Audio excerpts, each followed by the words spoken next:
Hello everyone, this is Meltman of Gaming Philosophy.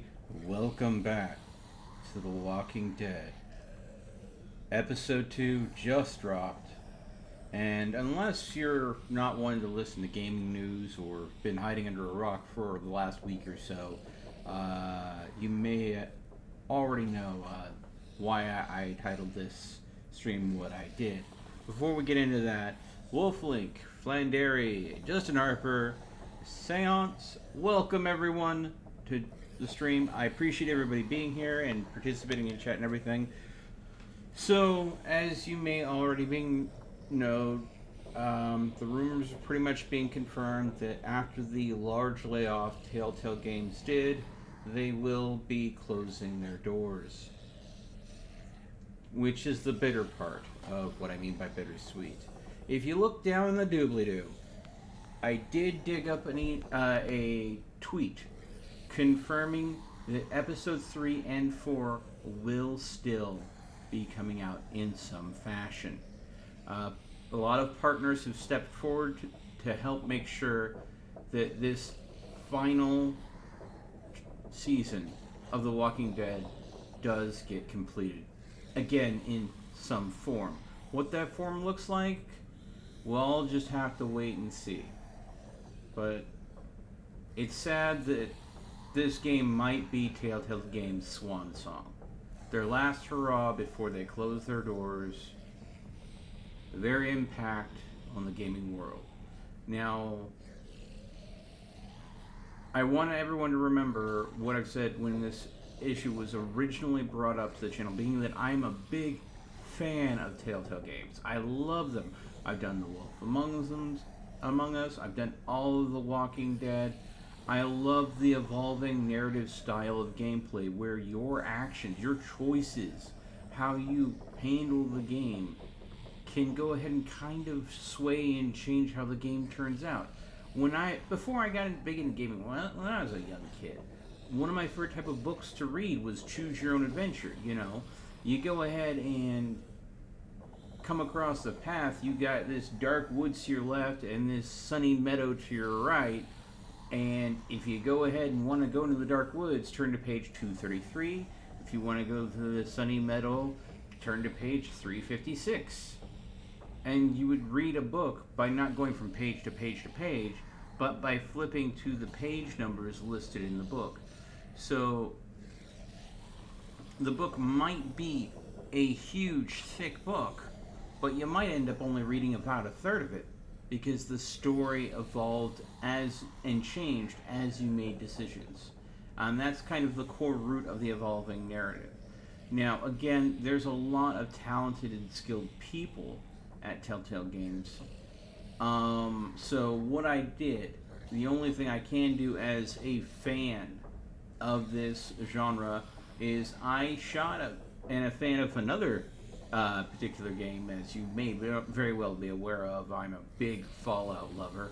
If you can't tell by my Twitter profile picture being a certain Vault Boy of a certain nature, and it's been that way for a very long time.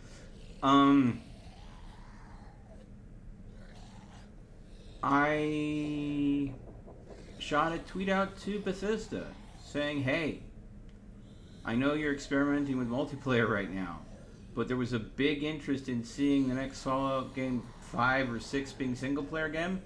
Maybe it's time to consider experimenting with the evolving narrative that Telltale made such a big name out of their studio just from that one feature.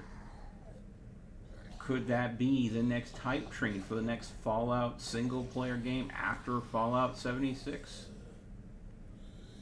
I hadn't received any reply from anyone yet, but I think it is a winning idea.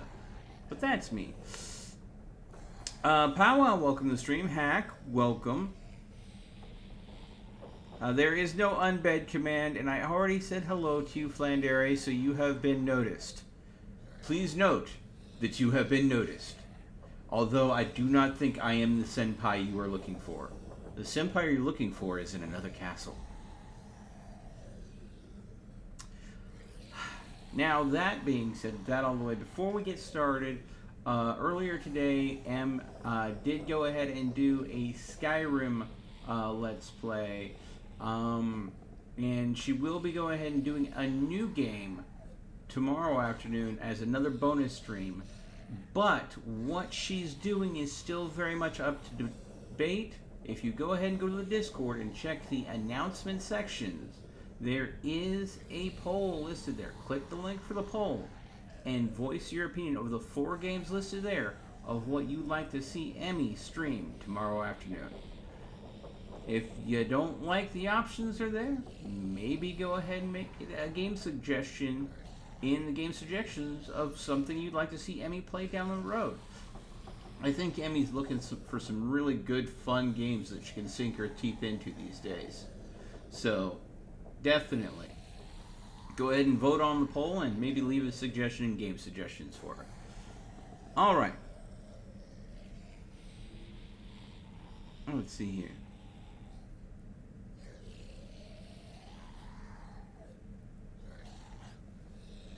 I wasn't here to be noticed. Mill shut himself down. Yeah.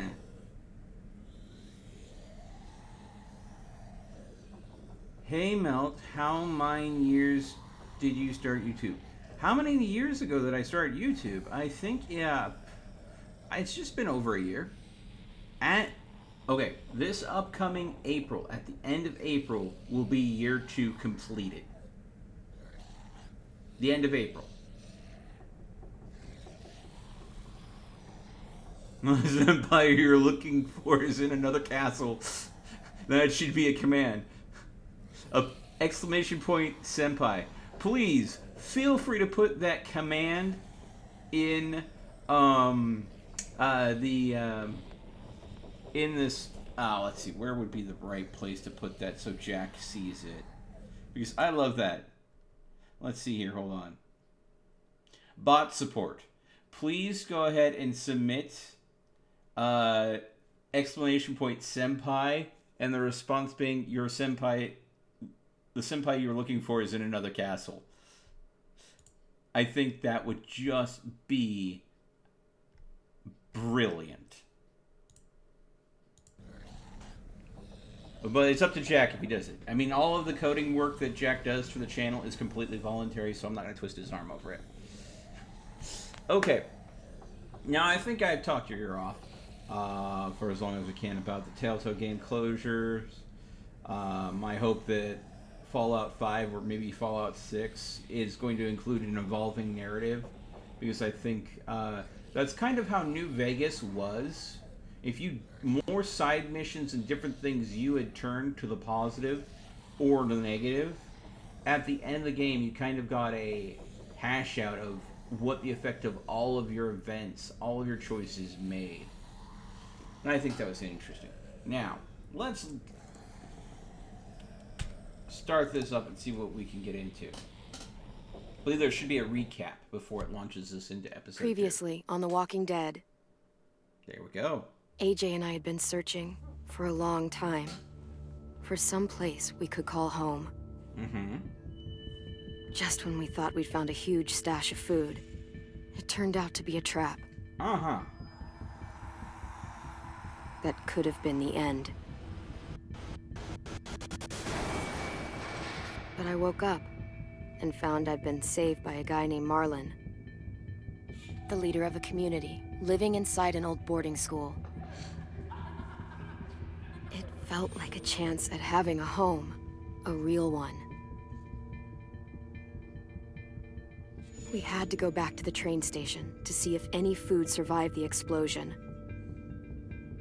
But someone else had the same idea. When AJ distracted him, I shoved him into a pack of walkers. I found Marlon and Brody in the basement that night, arguing about the man we'd seen, and I learned why Brody was so afraid. The man was part of a group of raiders they'd run into a year ago. Marlon traded Tennessee's older sisters to the raiders to keep himself safe. He attacked Brody and locked me in the basement with her. When she turned, I had to stop her. Marlon stole AJ's gun and tried to convince them I had murdered Brody. Lewis backed me up.